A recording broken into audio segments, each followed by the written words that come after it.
네, 안녕하세요. 저는 현재 바른자산관리라는 NPL 법인을 운영하고 있는, 그리고 최근에 나온 경매 기술 저자 정민우 대표라고 합니다. 만나 뵙게 되어서 반갑습니다. 네.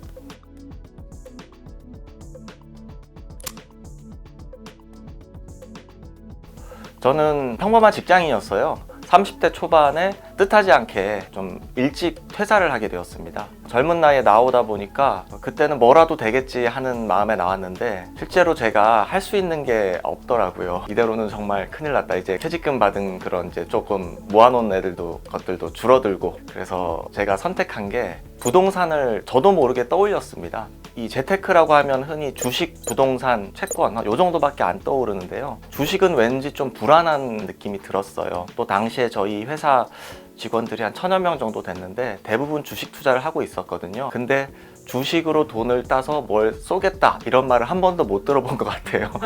그 젊은 나이에 주식은 아닌 것 같다. 부동산에 한번 도전을 해보자. 그런데 가진 돈이 너무 없는 거예요. 그래서 부동산을 싸게 살 수 있는 방법으로 경매와 공매라는 방법이 있다는 얘기를 들었고, 도서관에서 경공매 관련 책들을 그냥 닥치는 대로 봤던 것 같습니다. 그래서 이걸 제대로 한번 공부를 해볼 수 있는 방법이 없을까? 혹시 자격증이 없나? 이렇게 찾아봤던 것 같아요.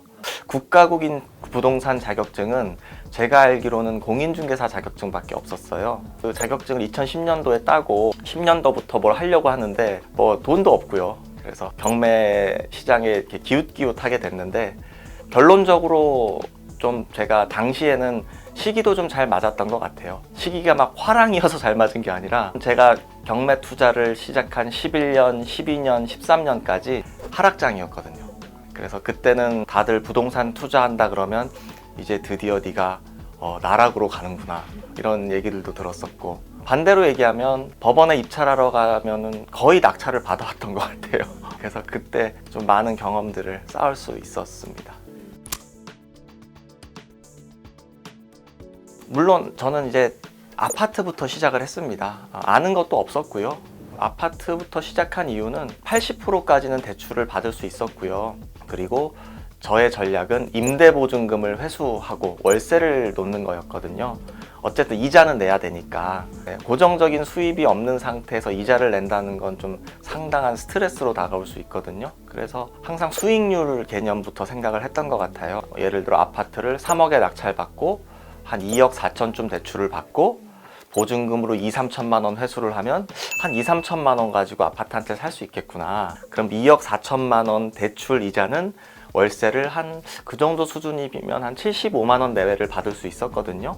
그걸 받아서 이자가 한 50만 원이 채 되지 않은 경우가 많았어요. 그러면 이자를 내고도 한 20만 원 정도 남는 수준? 그런 식으로 이제 로직을 짜서 계속해서 투자를 했습니다. 당시의 목표는 먹고 사는 거였습니다. 네, 생계를 일단 유지하는 게 목표였고요. 거창한 수십억, 100억대 자산가가 되겠다는 꿈은 꿀 수도 없었습니다. 투자를 하면서도 그런 생각은 들었어요. 도대체 부동산은 언제 반등하는 걸까? 싸게 사는 거는 알겠는데 아무리 제가 싸게 사도 제가 산 금액보다 부동산 가격이 더 떨어질 수도 있는 거잖아요. 그래서 그때는 늘 그런 두려움이 있었던 것 같아요. 그런 시기를 거치면서 부동산이 무조건 상승하는 것만은 아니구나. 저는 일단 하락장부터 겪어왔기 때문에 나름으로는 좀 보수적인 투자를 하고 있다고 생각을 하는데, 이제 외부에서 보시기에는 저 정민우 대표는 레버리지를 무지막지하게 사용을 하는 사람이구나. 그런데 그렇게 생각하실 수도 있겠지만 레버리지 비율이 높다고 해서 위험한 것은 아니거든요. 오히려 더 확실하고 안전한 자산에 레버리지 비율을 극대화하는 게 더 저는 안전하다고 생각을 해요. 낮은 금액을 원금이 많이 들어가는 비율보다도 그런 마인드로 투자를 한 10년째 하고 있습니다. 경매 로직은 간단합니다. 금매가 수준보다 싸게 사는 게 대부분의 목표거든요. 미래에 대한 가격은 너무 불확실합니다. 오르고 내리고 보합이고 그거를 알 수 있는 사람은 없어요. 금리 수준도 마찬가지거든요. 금리를 당장 3년, 5년 후를 예측하는 분은 없겠죠. 당장 1년 후만 알아도요, 그 사람은 아마 떼부자가 될 겁니다. 그래서 우리가 너무 그런 장래에 예측하는 데 힘을 쏟지 말고 현재 수준보다 조금만 낮게 가격으로 해지를 하자. 그게 경매 로직이거든요. 그래서 뭐 내가 생각했던 수준보다 좀 더 어떤 개발 호재라든지 통화량이라든지 이슈가 있어서 올라주면 그 부분만큼은 뭐 감사한 일이 되는 거고, 그냥 시세만 유지만 해도 마진을 가져갈 수 있는 게 바로 경매 공매예요. 비법이랄 게 사실 없어요. 굳이 비법을 말씀드리자면 저는 반드시 낙찰받겠다는 각오로 법원에 갑니다.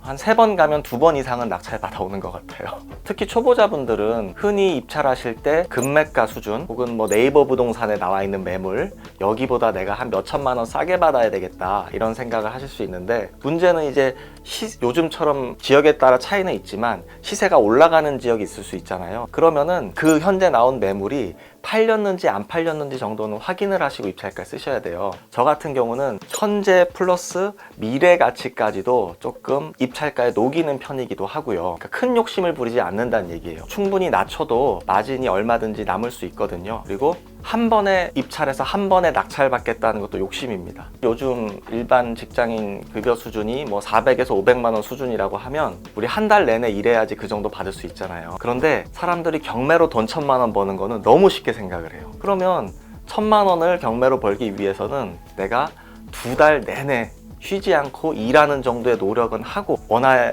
되지 않을까요? 그런데 거기에 10분의 1도 노력을 안 하시고 한 번 입찰해보고 이거 안 돼 이러신 분들이 너무 많아요. 반대로 얘기하면 그렇기 때문에 시장에서는 조금 끈기가 있고 열심히 하시는 분들한테 더 많은 기회들이 또 가는 것 같습니다.